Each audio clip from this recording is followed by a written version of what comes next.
Vamos a ir dando inicio a esta primer charla de un ciclo de charlas que los comunistas estamos haciendo, realizando, organizando, compartiendo para festejar nuestros 100 años de existencia como Federación Juvenil Comunista en nuestro país. Así que esta primer charla nos encuentra pensando los 100 años de la reforma universitaria, un poco para tratar de pensar en clave histórica, pero también en clave de qué nos ha dejado y también cuáles han sido esos dolores. Vamos a ir dando inicio a esta primera charla de un ciclo de charlas en función de las necesidades de nuestros pueblos. Así que nos van a estar acompañando camaradas y compañeros, estudiantes, docentes, así que ya esperamos un minutito más, que ahí ya van llegando, están acercándose más compañeros, compañeras, compañeres, y les hago la presentación. Desde ya agradecer a todos y agradecer al equipo técnico que está detrás de escena, garantizando que podamos estar encontrándonos en estas condiciones tan difíciles que son, ¿no?, ya el segundo año de pandemia y la segunda ola que viene aquejando a nuestro país. Así que, bueno, sin más, voy a empezar las presentaciones. Antes, decirles que pueden ir dejando sus comentarios, sus preguntas en el chat de YouTube, para que ahí podamos ir sistematizando y después en una segunda ronda, después de las primeras intervenciones de los compañeros, podamos estar intercambiando un poco según las puntas que hayan ido tirando por ese medio. Nos van a estar acompañando Belko Visser, del Movimiento Universitario de Izquierda de la Universidad de Rosario, es estudiante de la carrera de Historia. También nos va a estar acompañando Camila Percara, de la Universidad Nacional de La Plata, estudiante de Música Popular y graduada de Trabajo Social. Y nos va a estar acompañando Melina Schirlo, que es docente de la UNCO y antropóloga. Así que, bueno, Belko, si te parece, ya podemos ir arrancando. Hola, buenas. Más que nada yo lo que voy a pasar a detallar o a exponer brevemente en realidad es, qué entendemos por reforma universitaria y por qué la reforma del 18 se inscribe en un proceso del cual la reforma es parte de ello, y también con el ascenso social dentro de la Argentina de una cantidad de sectores o clases sociales que lo que impulsan no solamente es la reforma, sino también una consolidación institucional en el marco de todas las instituciones que componen la nación argentina. Muchas veces se habla en los términos de la política universitaria, decir, la universidad no es una isla. Eso lo usan casi todas las agrupaciones, algunas para la política de extensiones, etcétera, que no digamos que esté bien o que esté mal, todo es una herramienta, pero entender también por qué la universidad se inscribe dentro de procesos que tienen una mucha mayor amplitud a nivel social y político, tanto dentro del Estado argentino como la posterior repercusión que después tiene en toda Latinoamérica. Básicamente, la reforma se inscribe en todo lo que es un proceso de consolidación del Estado democrático burgués, en el cual tiene como principal actor, si bien hay otras fuerzas políticas implicadas, lo que es el radicalismo, que lo que hace es, a través de una cantidad de lugares que estos sectores sociales ya tienen dentro de la universidad, porque muchos eran estudiantes que ya estaban dentro del ámbito universitario, es aprovechar esos lugares en un proceso progresista y que permite una gran democratización de la universidad. Hay que recordar, digamos, que la universidad era una universidad que tenía un gran componente oligárquico antes de la reforma. es una cantidad de reformas que permiten a este sector social y a otros sectores que los acompañan. Es también recalcar que tiene apoyo sindical, la reforma del 18, implicar una transformación completa de la universidad que va a servir para que todo lo que es, para que todo lo que la universidad, por lo menos desde el proceso de la reforma hasta el 83, sea muchas veces lo que es un nucleamiento de sectores progresistas, digamos, o sea, en todas las dictaduras la universidad, gracias a estas reformas conquistadas, la autonomía, la libertad de cátedra, pudieron consolidarse como un foco de resistencia y también un foco de muchísima militancia. Y esto sucede básicamente porque las corrientes, uno si se encuentra con camaradas viejos para charlar, te dicen, bueno, en el Rosariazo estábamos todos, estaban radicales, estaban peronistas, estaban los comunistas, había otras corrientes de izquierda, pero que todos estábamos protestando en contra de la dictadura. Entonces, esto sucede también en el marco de ese impulso de transformación que parte desde la reforma. Bueno, el Rosariazo, voy a dar un ejemplo, el Rosariazo tiene un gran componente estudiantil. De hecho, uno de los focos iniciadores es el comedor de humanidades, que es la facultad donde yo participo. Y esto sucede en este marco donde políticamente todos los sectores políticos, bueno, decíamos que era un proceso revolucionario. En los sectores políticos inician este proceso revolucionario, pero a la vez hay un proceso de contrarrevolución o reacción oligárquica que está plasmado casi siempre por dictaduras militares que, la conquista precisamente del 18 fue lo que permitió que la universidad sea un bastión de lo que es la resistencia, pero también una avanzada hacia la consolidación de la democracia dentro de lo que es la Argentina. Y bueno, en esa cuestión progresista que se encontraba dentro de la universidad, pues ya vemos, como ya había dicho, se incluían distintas vertientes, digamos, el radicalismo, el peronismo, los comunistas, en el cual este proceso de democratización de la universidad también conllevaba a sí mismo dentro un proceso de radicalización de la realidad política argentina, en la cual estaba inserto también lo que es la clase trabajadora cada vez con mayor conciencia y que le quería plasmar su propio ideario, su propia conciencia a lo que era el movimiento universitario, al movimiento estudiantil y a la formación de la universidad. Y bueno, lo que fue posteriormente, lo que sucede en el marco de lo que es la reacción, que es la dictadura del 73, del 76, que termina en el 83, que a mi criterio no es solamente un proceso de reacción oligárquica, sino que también es un proceso en donde como decía, el proceso de la reforma está inscrito en un proceso revolucionario, que está conducido principalmente por lo que es la burguesía, pero que trae en su cola toda una radicalización de las clases trabajadoras que intentan enmarcarle a este proceso su propia dinámica y su propio proyecto político.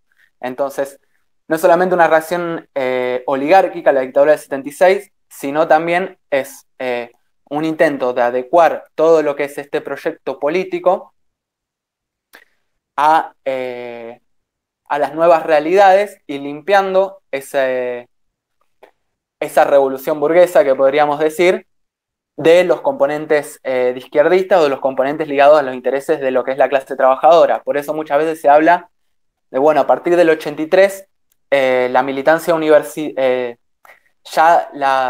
hay un sujeto cada vez más descomprometido con lo que es la militancia universitaria, y en realidad eso por la lectura que yo tengo tiene que ver con que se inicia una nueva etapa en la Argentina en el cual las burguesías, que en ese momento hasta podían ser reformistas o progresistas, entran en una etapa en donde se vuelven conservadoras, y no en el sentido peyorativo de la palabra, sino que su mayor prioridad es, una vez conquistado el Estado democrático, es conservar las instituciones tales y cuales son. Por lo tanto, pensar en esto que nos encontramos debatiendo siempre, bueno, pensar una segunda reforma universitaria, o cómo pensar una segunda reforma universitaria, a mí me parece imposible pensar una segunda reforma universitaria si no va acompañada de la elevación, la emergencia de otra clase social que, bueno, siendo comunista, siendo marxista, obviamente me refiero a lo que es la clase trabajadora. Entendemos que no va una cosa despegada de la otra, sino que, que es imposible pensar, que es imposible pensarnos en una nueva universidad si no hay una transformación completa de lo que es la institucionalidad y lo que es el modelo productivo, social, de clase que existe dentro de lo que es la Argentina. Incluso, bueno, dentro del manifiesto y también en el documento que estaban pasando las chicas, se habla mucho de lo que es esta cuestión de la gremialidad, de cómo se ha impreso dentro de lo que es la gremialidad estudiantil una cuestión más asistencialista, no siempre material, hay mucho asistencialismo académico, y que termina siendo, no porque también depende, digamos, de cómo se usa, pero a la larga termina siendo un proceso de disgregación y en las épocas sobre todo de crisis se termina convirtiendo en donde los trabajadores, los jóvenes trabajadores se ven muchas veces expulsados de la facultad, se termina convirtiendo en un sálvese quien pueda. También entendiendo que dentro del estado actual de las cosas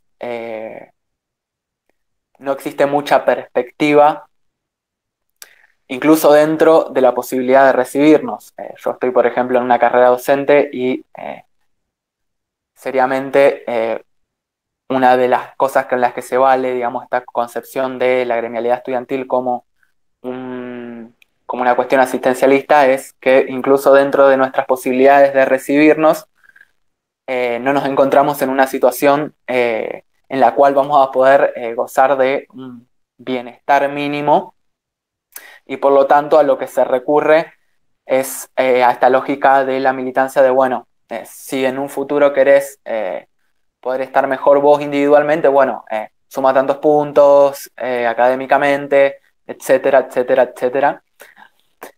Y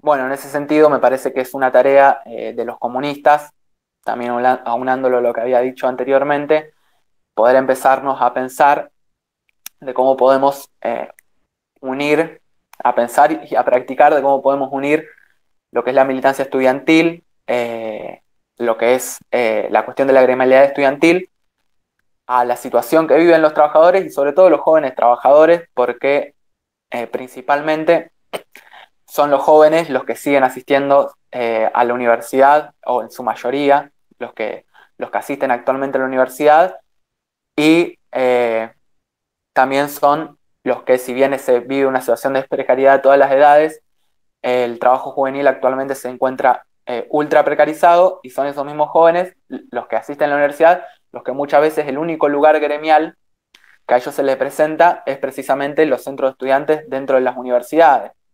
Es muy difícil en muchos trabajos negros poder encontrarse con un sindicato. Entonces, bueno, básicamente eso, plantear que en teoría es imposible, en teoría sí, pero en práctica es imposible poder pensar en una transformación real, más allá de los pequeños procesos de reforma que sí se pueden disputar, no sé si totalmente al margen, pero sí se pueden seguir disputando dentro de la institucionalidad actual de la universidad, o dentro de los sectores sociales que sigue representando la universidad, pero sí poder pensar una universidad para lo que es la clase trabajadora, para los trabajadores, para los excluidos.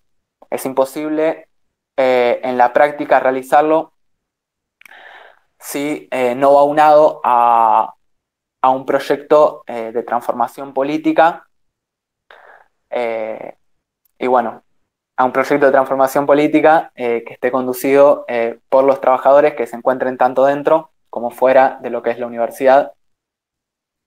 Y eso, compañeros, camaradas.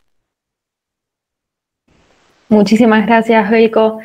Bien, bueno, ahora ese material, ese texto que citó Belko en su intervención, que es el manifiesto por una nueva reforma universitaria, lo vamos a estar compartiendo por el chat del YouTube para que lo puedan estar encontrando. Un poco expresa este carácter vivo que tiene el espíritu de la reforma universitaria en nuestras universidades, pero no solo en nuestras universidades, sino en todo nuestro continente. Sabemos que los inicios de lo que se sucedió en Córdoba allá en el 18 fue generando ecos en toda América Latina.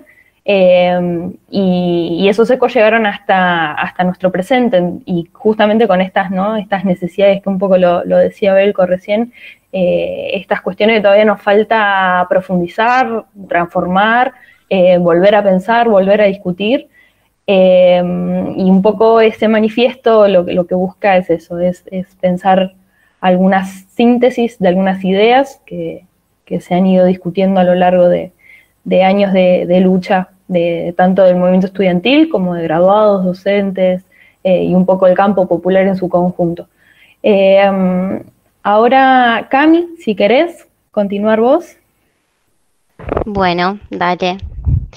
Bueno, primero, nada, estoy muy contenta de estar acá, de estar festejando los 100 años de la fe de esta forma.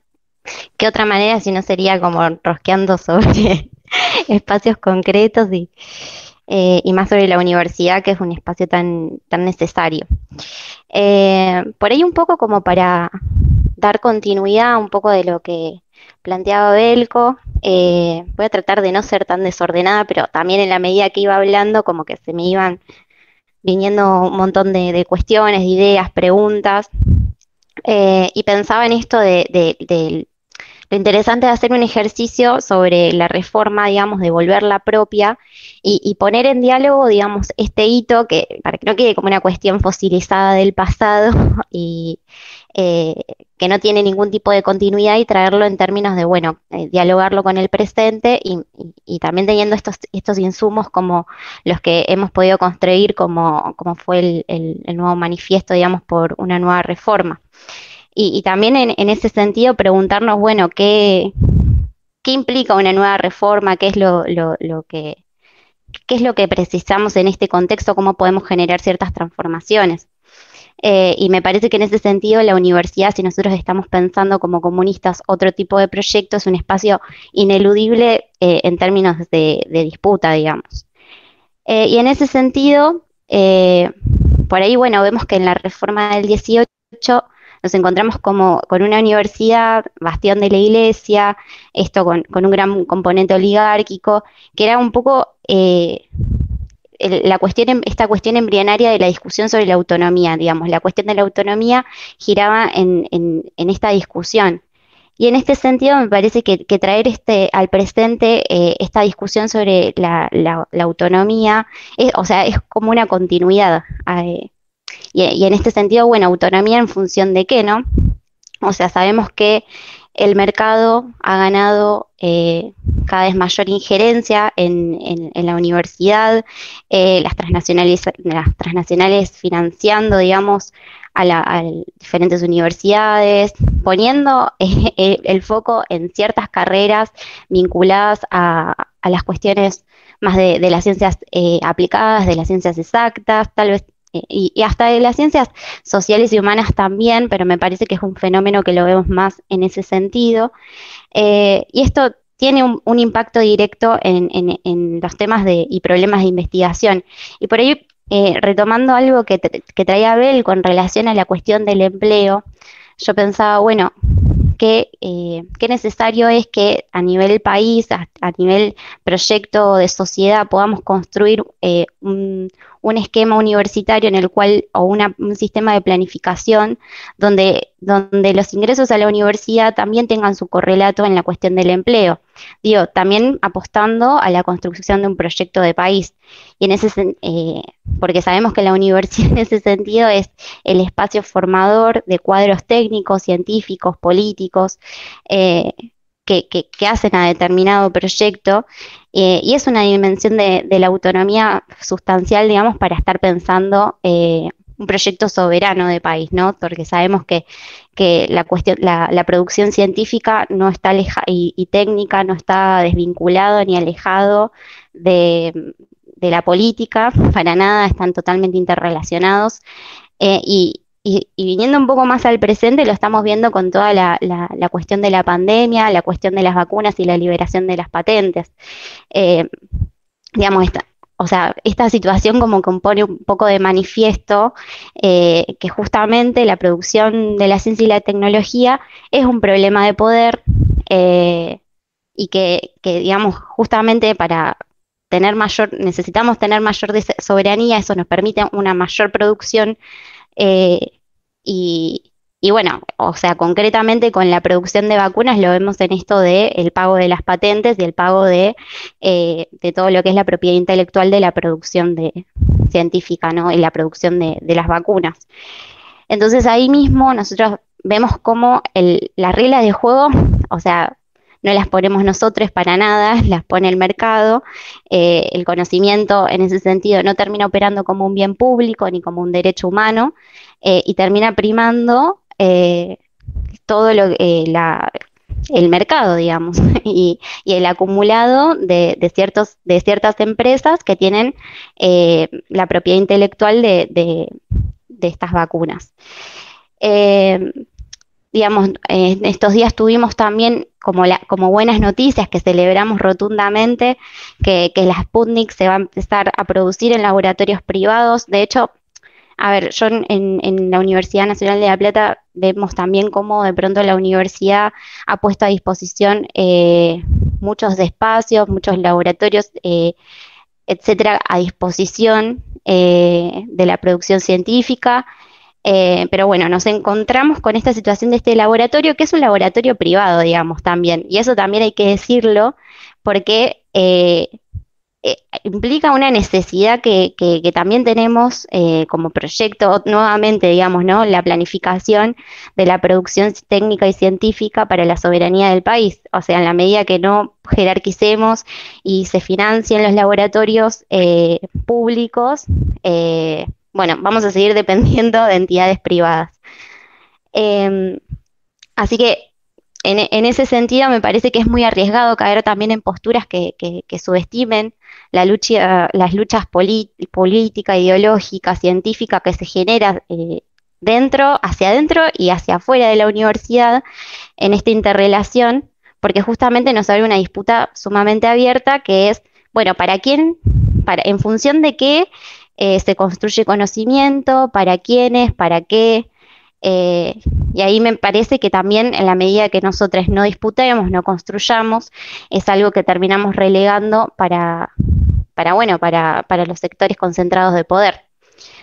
Eso por ahí, más en relación a la cuestión de la autonomía, y también en función de algunos aspectos que traía Belco sobre la gremialidad. Me parece que también hay muchos aspectos, por lo menos yo estoy llena de interrogantes también en relación a la gremialidad y el contexto político actual. O sea, nos encontramos con... Ay, perdonen, pero se me trabó una cosa.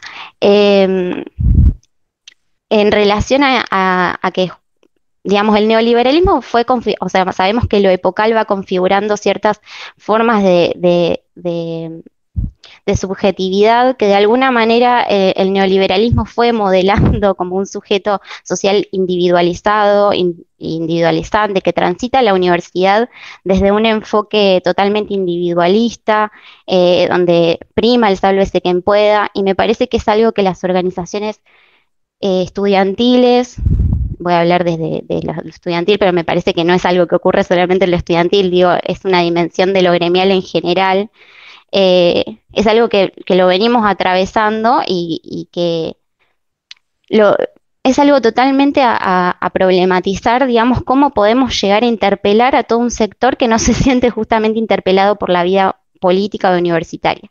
Y en ese sentido me parece que hay una cuestión con la democracia universitaria que, que queda como desfasado. De pronto yo me pregunto hasta qué punto muchos compañeros y compañeras conocen de qué trata la vida universitaria, de qué trata el cogobierno que tanto pelearon el movimiento reformista del 18, o sea, cómo se puede achicar esta brecha tan grande entre quienes están en los espacios de representación concreta, desde centros de estudiantes, consejeros, en las asambleas universitarias, en los espacios de toma de decisión de universidad en general, digo, y los estudiantes a pie, ¿no? Como los estudiantes que tal vez están iniciándose, eh, y ahí también es como, no sé, yo vengo como haciéndome muchas preguntas en este sentido, también teniendo en cuenta que es bueno, transitamos todo un año de pandemia, estamos en un momento de segunda ola, no vemos una situación, o me parece que en el horizonte la posibilidad de estar pensando un recambio, por ejemplo, o instancias donde se juegue un recambio de la representación existente. Entonces tenemos dos camadas, por ejemplo, de estudiantes universitarios que ingresan a la universidad y hasta qué punto o qué se conoce en este contexto de la militancia universitaria, por ejemplo. Como que me parece que son preguntas hiper interesantes porque, bueno, nos ponen en el lugar de estar pensando cómo le llegamos a estos estudiantes eh, que hasta qué punto conocen o no conocen sobre sus derechos, sobre cómo lograr, cómo avanzar en la organización política, eh, y que puede llegar a tener hasta problemas en el sentido de la representatividad concreta, hasta qué punto qué pasa ahí, es como medio que mi pregunta. Eh, lo mismo, digo, sucede con los congresos, las federaciones. Bueno, son algunos aspectos varios. Y también pensaba en relación a esto, cómo tiene que ver con la dimensión, o sea, vivimos un momento donde el feminismo por suerte ha avanzado, por suerte no, por lucha y organización, digamos, ¿no? Pero hemos avanzado en derechos. En su momento yo estuve leyendo unos artículos que mencionaban sobre las asambleas feministas universitarias previas, digamos, a la reforma del 18, y vemos, o sea, lo que se plasma es que justamente todas esas demandas de esas asambleas universitarias no fueron síntesis de la asamblea de la reforma del 18. Porque, o sea, no se logró llegar a ser parte de la agenda pública en ese momento, ¿no? Sin embargo, me parece que en términos de agenda justamente y en el nuevo manifiesto nosotros hablamos de esto de, bueno, la necesidad de una universidad antipatriarcal, de avanzar en términos de derechos, de que justamente la universidad sea una universidad feminista. Y en ese sentido también me parece que es importante, bueno, preguntarnos cómo podemos construir esta universidad feminista, más allá de como ciertas, me parece que en el debate de las universidades feministas, o en términos más de consigna, por ahí, eh, bueno, lo que se propone es desde la cuestión de los cupos hasta, bueno, los contenidos concretos, ¿no? Y me parece que en la dimensión hasta más gremial, ahí tanto los docentes, las estudiantes y hasta dentro de la disputa de los mismos espacios de gestión tenemos muchísimo por hacer. Ayer justo soy adscripta de una cátedra en trabajo social, que trabajamos política pública, estuvimos planificando como una clase que fue sobre universidad, para ejemplificar cómo la cuestión de la cuestión de género, por más de que después cada 8M nosotras estemos parando, estemos hablando de que nosotras somos las que hacemos mover la universidad, que lo cual es cierto, sin embargo, vemos cómo el techo de cristal sigue totalmente sin romperse. Digamos, el ápice estratégico, por ejemplo, de la Universidad Nacional de La Plata, la conducción, o sea, el presidente, el viceacadémico, el viceinstitucional y el secretario general son varones, solo hubo una sola vicepresidenta en la historia de la Universidad Nacional de La Plata, eso dice algo. De las secretarías que existen, solo un cuarto es conducido por mujeres. De las prosecretarías, que son los espacios más abajo, digamos, que las secretarías son los más abarcados por las femenidades, ni hablar de las diversidades que todavía es una discusión y que sabemos que tensiona muchísimo a todos los sectores, ¿no? Y cómo esto decanta también me parece en la cuestión estudiantil. En términos concretos son más las mujeres y las diversidades las que terminan o sea, siendo expulsadas por el sistema universitario, y eso también me parece que tiene que tener como una lectura por ahí más desde un foco de la economía feminista, o sea, las mujeres somos las que bancamos la reproducción de la vida cotidiana, las que cuidan por una cuestión del rol feminizado, y cómo todo eso opera, digo, en cómo las feminidades atraviesan la universidad. Y me parece que en ese sentido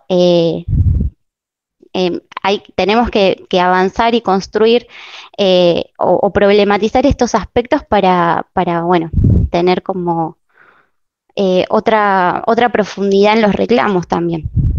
Bueno, y esos son como algunos aspectos que por ahí estuve pensando más en este diálogo con la reforma. Eso. Muchísimas gracias, Cami, súper clara. Yo me fui anotando varias cosas, pero me parecía como que este concepto del conocimiento como bien público y como derecho humano es un concepto contundente como para que nos podamos ir pensando en esos términos, lo que vivimos y lo que construimos como universidad pública. Y en esto de para quiénes y para qué el conocimiento, sumando a esto último que decías, el quiénes también, ¿no? Todos esos sujetos y que se quedan por fuera de la posibilidad de ser constructores de ese conocimiento que hace a la soberanía también de nuestro país. Invitarles a todos nuevamente a que puedan ir dejando sus preguntas, sus comentarios, puntas que quieran que charlemos en una segunda ronda por el chat de YouTube. Y Meli, si ya estás, te paso la palabra. Una cosita que me olvidé decir de Meli en la presentación es que es parte de la corriente de Universidad, Ciencia y Tecnología Liberación. Ahora sí, sumado eso, todo tuyo. Bueno, gracias Guada y gracias a todos que organizaron y ojalá sirva de algunos disparadores esto, algunos puntapiés. Súper contenta de que además cuando uno lo ordena, después se desordena y eso está muy bien. Ahora se desordenó todo y porque va quedando lo que realmente nos interesa. No lo que habíamos pensado antes, sino que en este reorganizarnos va quedando lo que realmente necesitábamos discutir. Primero porque la reforma pasó hace 100 años y está buenísimo que lo recuperemos. Segundo porque ya era momento de pensar en una segunda transformación de ese calibre, que viene puesto en la agenda de los comunistas y de una parte de la izquierda en Argentina hace un tiempo, pero que tiene que empezar a caminar. Primero, me parecía que estaba bueno marcar y recordar, porque, digamos, los últimos años de la universidad han tenido como muchos palos, y recordar que también la reforma fue un triunfo. Digamos que entre todo lo que le ha pasado a la Universidad Argentina, que ha tenido muchas derrotas en las últimas décadas, hay que marcar que la reforma es un triunfo, que es un triunfo de los sectores que marcaba Belco y de los sectores populares en la Argentina. Me parece que está bueno marcar ahí que más allá de quienes lo encarnan, quienes lo encarnaron, quienes vinimos después y la sociedad toda triunfa o gana con una reforma de estas características. Y también que todos nosotros conocemos la universidad, como la conocemos, bueno, es a través de la reforma. Digamos que podamos hablar de investigación, de extensión, de gestión, digamos, de subsecretarías, que es lo que mencionaba Cami, digamos, que haya tareas abocadas en la universidad, que podamos hablar de cátedras, de adscripciones, bueno, no es el mejor de los casos la adscripción, pero las cátedras, la libertad de cátedra, el cogobierno es un triunfo de la reforma, que probablemente a eso le falta, sí, le falta, y un poco ahí también viene la necesidad de una segunda reforma, de una nueva reforma que nos permita devolver quizá, yo a veces pienso la palabra, el rol social de la universidad, que tuvo un horizonte seguramente en la reforma del 18 que no fue acabado y que mucho de eso quedó como en el horizonte. Entonces, digamos que algunas, incluso cuando íbamos pensando esto, recuperábamos algunas experiencias, algunos lugares más cercanas, más lejanas, nos teníamos que remontar a los 90 o de los últimos años, y hemos tenido otros triunfos, quizás en otra escala, quizás han quedado un poco más regionalizados, y bueno, también hay que ponerlo en perspectiva porque digo, la reforma lo que tuvo fue que nace en Córdoba, pero en un contexto latinoamericano, y triangula entre la UBA, La Plata y Córdoba, y hoy hay que pensar que no están solamente estos muchachos, sino que la Universidad Argentina atraviesa la vida de millones de personas. Más directamente, ¿sí? En el caso de docentes, estudiantes, no docentes o trabajadores, digamos, de todo aquel que transita por la Universidad Argentina y de muchos otros, ¿sí? Entonces, me parecía que también había que recuperar, o digamos, cuando pensamos la nueva reforma, es pensando ese rol social que queremos para la universidad, ¿sí? Y a quién interpela también la universidad, ¿no? Pensaba esto, es interesante a veces enclavarse en algún lugar como para ver qué movimientos tuvimos, ¿no? De 100 años a esta parte. Y leer el Manifiesto Liminar, la verdad es que creo que nos sacude un poco a todos, nos enorgullece un montón. Decimos qué bien escrito que está, qué sentimiento que hay acá. Acá realmente corría una emocionalidad que se veía, que corría por las venas. Pero pensaba, ¿no? ¿A quién interpela? Esto de interpelar a los hombres libres de América Latina, ¿sí? Bueno, si hoy tuviéramos que interpelar, si hoy la Universidad Argentina pudiese escribir un nuevo manifiesto, ¿a quién interpelaríamos? ¿Sí? Entonces, cuando decimos a quién interpelaríamos, habría que ampliar mucho más, ¿no? Como ese sujeto que queremos que escuche. Y obviamente esto me parece que en el sentido un poco como lo tiraba Cami también, tiene algo de desordenado porque pensaba todo lo que pasa por fuera de la universidad, ¿no? La reforma declaró un principio o estipula, digamos, o nos planta en un lugar donde marca algo claramente que tiene peso adentro de la universidad, pero también afuera. Cuando hablan de democracia, lo que están diciendo es, bueno, lo que no tenga justificación, lo que no sea justo para los pueblos, no puede estar adentro de la universidad. Pero también ese mensaje es para afuera, ¿sí? Con lo cual, esto de la democratización, perdón, a mí me parece a veces que hay que darle amplitud y profundidad al concepto de democracia. Bueno, ese concepto de democracia que deja la reforma del 18 pega tan profundo que lleva a cuestionarnos, ¿sí? Eso que ellos dicen autoridad tiránica. Bueno, ese es un principio que la universidad ha sabido permear a toda la sociedad. Ese me parece que es como parte, digo, del rol social, ¿no? De embeberse de la sociedad, de encontrar objetivos para que la sociedad pueda avanzar en sentido, bueno, digo lo que por ahí ya veníamos planteando, ¿no? En sentido soberano, de desarrollo, de justicia social. Y pensaba que esta democratización, párrafo aparte, me parece que estos 2 años de pandemia nos ha evitado, nos ha logrado que en las camadas de estudiantes que ingresaron se pierdan de un proceso democrático y de lo que podríamos pensar como socialización democrática o socialización política. La universidad es socializadora política por excelencia, y perder eso es como, wow, es una brecha que tendríamos que poder saldar, quienes hemos transitado por la vida nos vamos empapando de política, pero por excelencia creo que la universidad te da eso, te enriquece políticamente y te socializa. Y bueno, me había quedado pensando en eso cuando hablábamos de la pandemia, ¿no?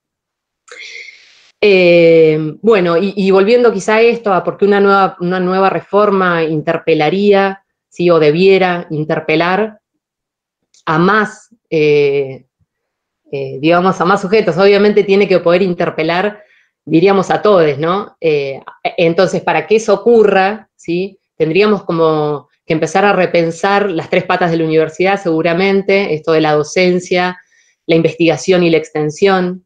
Tenemos claros ejemplos de investigación interpelando a la sociedad, incluyendo, trabajando en la sociedad. Esos ejemplos me parece que son valiosísimos y que en pandemia han sobresalido claramente. Gente que labura con el corazón en la universidad, y eso me parece que es un modelo a seguir, ese tipo de investigación, no y que claramente, como es una investigación tan interesante, tan de entrega, tan necesaria y básica para un momento como la pandemia, ahí digo, me parece que claramente nosotros disputamos la universidad, porque si no, el concepto de disputa es porque hay alguien que además también le interesa esa investigación. Lo que se produce, que es un alto porcentaje del conocimiento que se produce en Argentina, se produce en las universidades nacionales, y es realmente un plato muy interesante para muchos, ¿sí? Sobre todo para los poderes concentrados, sobre todo para quienes están ahora en las disputas por las patentes, para quienes tienen nombre y apellido, ¿sí? Así que ahí hay algo para cambiar, ¿no? Y sobre todo también en la extensión, que es como la otra pata, que hay, bueno, muchas y muchos autores que están trabajando, retrabajando, desde la práctica incluso el concepto de extensión, que a mí me parece, y lo venimos charlando mucho, ¿no? En distintos espacios de intercambio, que la extensión debiera dejar de llamarse así, debiera ser, pongámosle, compromiso social, lo que le quieran poner, pero que realmente refleje, ¿sí? Que no somos una extensión, porque si no, cada vez que decimos la universidad no es una isla, bueno, muchachos, lo estamos reafirmando. Cada vez que decimos la universidad no es una isla, decimos que la universidad es una isla, porque si lo tenemos que aclarar.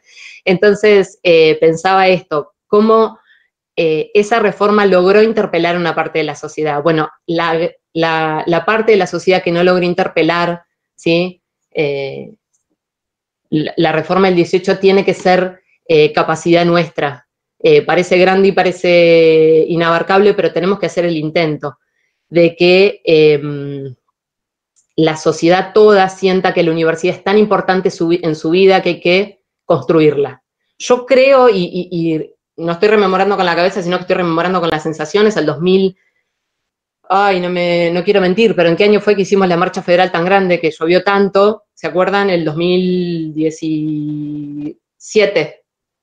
¡Ay! Bueno. 2016 me parece que fue, Meli. 2016. Ah, bien. Bueno, es esa. Oh, ay, Dios, pero fue agosto, ¿sí?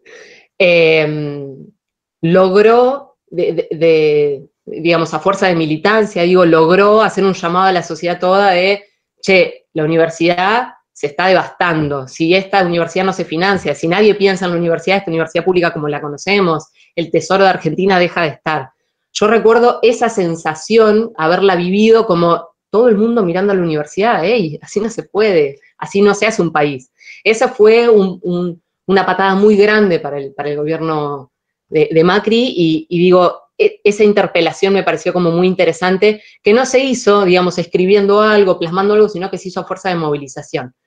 Si encima es coordinado, como fue eso, que creo que lo estudiantil tenía un grado de movilización y sigue teniendo, bueno, la pandemia es un enemigo en ese sentido, pero los grados de movilización de lo estudiantil fueron impresionantes, de lo docente, pero yo recuerdo eso como saliendo a defender la universidad.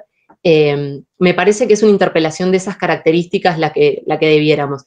Y recuerdo dos cosas, ya con esto cierro porque me parece que estamos tirando como más preguntas que respuestas, acá no hay ninguna certeza prácticamente, es que hace poco lo leí a Lula cuando lo están por meter preso, el tipo dice que es alguien que no pasó por la universidad, que su único título es un título secundario, y fue obrero toda la vida, y se podía jactar de haber sido el presidente que construyó más universidades en la historia del Brasil.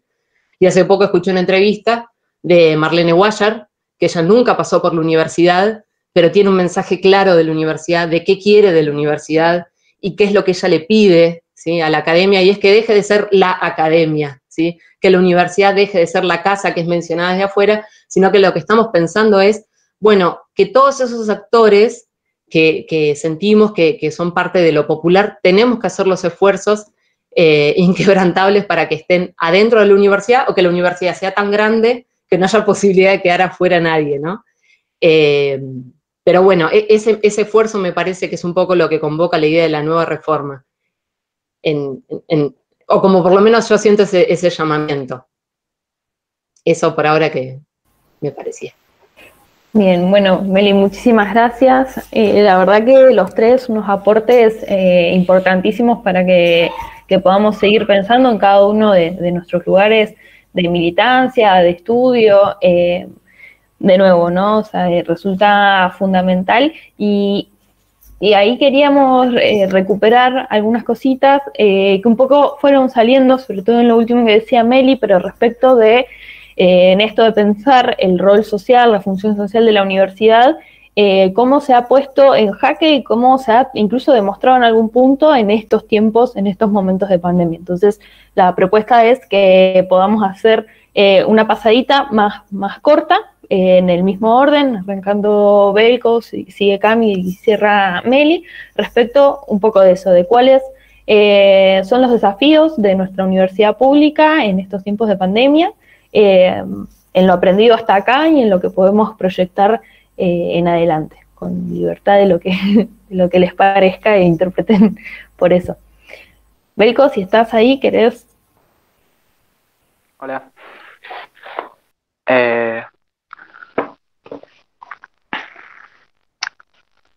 Bueno, ¿cuál vendría a ser el rol social de la universidad? Un poco también, lo decía acá, no recuerdo el nombre de la compañera que habló anteriormente, esta cuestión de lo que es la extensión, digamos, lo que es la extensión universitaria.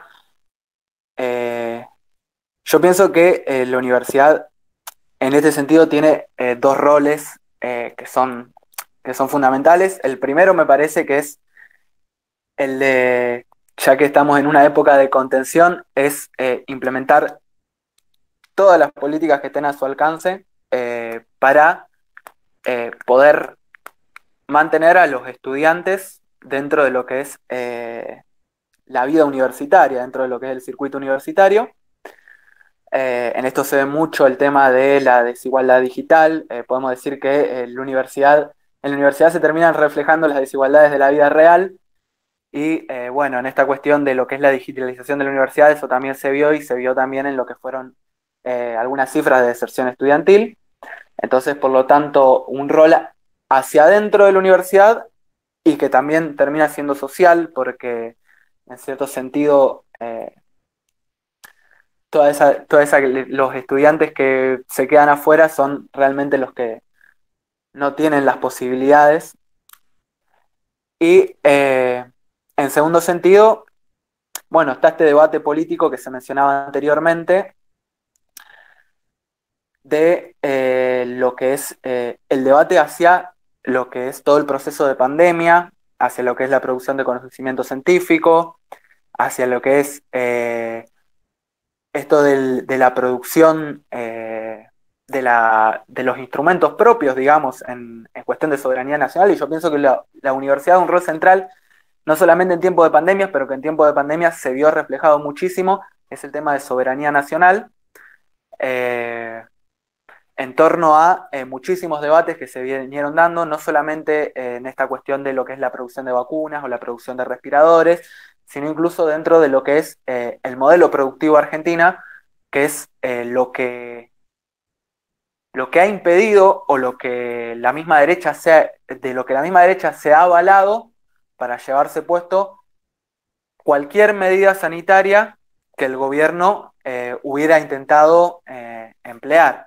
Digamos, si vos tenés un modelo productivo que está basado en la producción de soja en el campo y la producción de servicios dentro de lo que es la ciudad, es muy difícil que se puedan implementar lo que son las medidas necesarias, o que es muy difícil que los sectores a los que le afecte una medida sanitaria te dejen poder implementarlas para reducir al mínimo lo que fueron las muertes y la devastación, digamos, en la propia sociedad que produjo el coronavirus. Así que bueno, eso, me parece que un rol central de la universidad en la sociedad tiene que estar basado en lo que es la disputa científica y lo que es el debate hacia el modelo productivo de la Argentina para que podría habernos llevado a sortear de una manera mucho más eficaz lo que es la pandemia.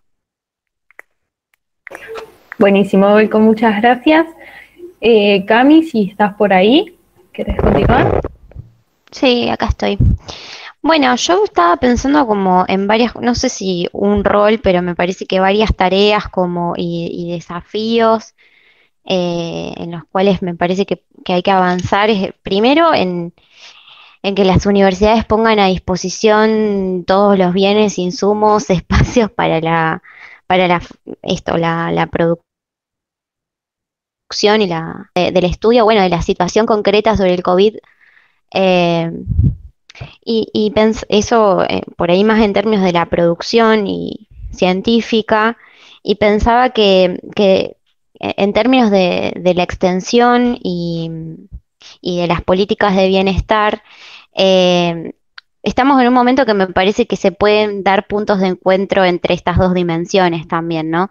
Como primero lo pensaba en relación a que la universidad es un espacio es un articulador político, o sea, tiene esa potencialidad, es un espacio que nuclea muchísimas organizaciones, espacios que hoy en día, de hecho, lo vemos por lo menos en la UNLP se viene dando un trabajo bastante interesante en relación a las diferentes brigadas sanitarias que están trabajando en territorio. Nosotros con la brigada Cecilia Grierson mismo venimos coordinando en una mesa de coordinación de brigadas con otros espacios, eh, donde, bueno, nos encontramos a disposición un poco de la política sanitaria del gobierno de la provincia de Buenos Aires y de las diferentes instituciones de salud.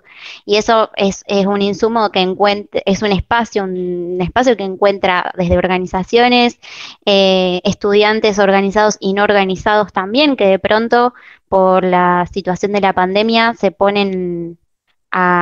organizan, se ponen en la cabeza, participan de las diferentes tareas que viene demandando el contexto. Digo, hace un momento fue la logística más propia de la vacunación, hoy un poco reforzando un poco más los operativos detectar. Y todo y en medio de todo eso también toda la cuestión más de lo social, digo, todos los brigadistas siempre nos encontramos con situaciones propias de la complejidad de lo social, con problemáticas concretas. Entonces ahí me parece que hay una potencia muy interesante, bueno, que la universidad ocupa ese rol también, ¿no? Como un articulador. Eh, y lo mismo pensaba en relación a las políticas de bienestar, más allá de que, digamos, de los presupuestos que tiene cada una de las universidades, que sabemos que muchas veces no son, o por lo menos no garantizan la permanencia total de los estudiantes, por lo menos en la universidad, y más con las demandas y las necesidades que están teniendo en este contexto, que no son las mismas de hace unos años, ¿no? Hoy en día me parece que la demanda justamente es más por conectividad, por dispositivos tecnológicos para poder cursar, eh, más que otras demandas que en otro momento eran como las más ponderantes, ¿no? Como el boleto, como, bueno, la beca del comedor, que la beca del comedor y esas cuestiones siguen, pero con otras formas, ¿no? Y en ese sentido me parece que es importante poner a disposición los conocimientos propios que hay en la universidad, no sé, acá en la UNLP se está avanzando en un proyecto que me parece muy interesante en ese sentido, que es de reparación de dispositivos tecnológicos. Entonces la universidad lo que trabaja es la reparación con estudiantes becades y con trabajadores no docentes de la universidad. Más que nada desde la ingeniería y la informática, digamos. Nada, como algunos ejemplos para estar pensando, pero me parece que como la universidad como una usina, un espacio de construcción de conocimiento, tiene mucho para pensar y aportar a las problemáticas propias que nos va presentando la pandemia. Eso por el momento. Muchísimas gracias, Cami. Meli, si andas por ahí. Sí, bueno, desafíos me parece que sí, que lo que decían los compañeros en términos de conocimiento, o sea, como un desafío, obviamente que se termina como fijando muy a largo plazo, pero donde nos duele, digamos, a la universidad es no haber podido construir o no poder tener la soberanía respecto del conocimiento que se ha creado y para poder tener más solvencia en una situación de estas características, que si bien es planetaria, es internacional y todo, tener soberanía sobre digamos, sobre lo que podría resolver esta situación, como por ejemplo es una vacuna o los antígenos o ese tipo de cosas, me parece que claramente nos marca como, bueno, un desafío a la Universidad Argentina. Ahora, en términos más cercanos, en lo más concreto, sí, también me parece que lo sentimos mucho en la cuestión de la conectividad, que tuviéramos que salir todos a la conectividad y, por ejemplo, bueno, yo que estamos todos en el culo del mundo, pero yo más en el culo del mundo porque es la Patagonia, y tenemos servidores que son es descabellado y poco a poco nos fuimos amigando con el diseño del software libre y de muchas cosas que se están produciendo acá en escala experimental. Hay gente investigando en las propias universidades nacionales, creo que en la UNCI hay un caso, pero que efectivamente eso no llega a ser parte de lo constitutivo de las universidades. Seguimos dependiendo de una tecnología pobre que nos viene empaquetada. Y eso es un problema. Yo creo que eso se marca como un problema. Y después en lo docente, pero porque también tengo una cuestión gremial ahí, tenemos un desafío y me parece que ahí sí requiere de la política nacional de caracterizar qué pasa con una pandemia y qué está dispuesto un ministerio, qué está dispuesto alguien que centraliza la política universitaria a exigir a trabajadores docentes. Hay una cosa entre alocada y esquizofrénica que me parece que se planteó como desafío. Digo, en todos los niveles educativos, pero en la universidad también, de no considerar, de no pensar una política con cabeza y con cuerpo de, bueno, esto vamos a hacer, algo más claro y algo más justo, ¿sí? La situación docente es, y eso que nosotros somos dentro de este espacio articulador que dice Cami y la universidad, los que quedamos bastante agarrados por la red. Los estudiantes directamente quedaron muy fuera de la red de la universidad. Algunos estudiantes quedaron muy fuera de la red de contención que podía llegar a ser la universidad. Creo que eso también fijó un desafío en las universidades como actores políticos que lograban nuclear. Buenísimo, Meli, muchas gracias.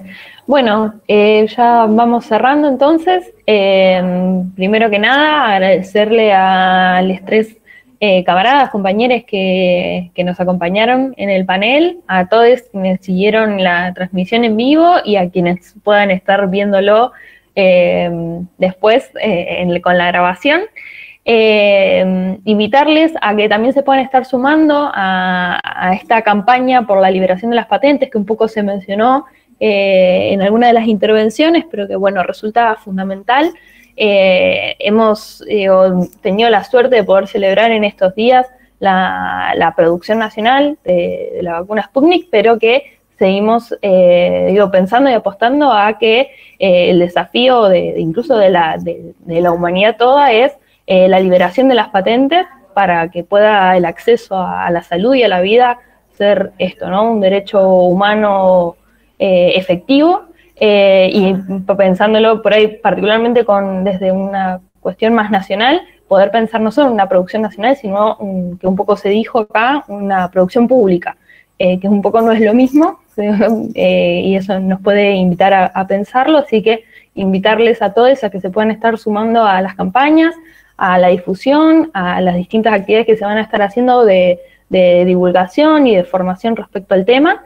Y ya ir dejándoles la invitación a la próxima actividad en el marco de los 100 años de la Federación Juvenil Comunista y a 100 años de la reforma universitaria, que bueno, nos va a encontrar un poco discutiendo el movimiento, o charlando, debatiendo sobre el movimiento estudiantil de la década del 70 y particularmente las experiencias de las brigadas estudiantiles en solidaridad con distintas partes de América Latina.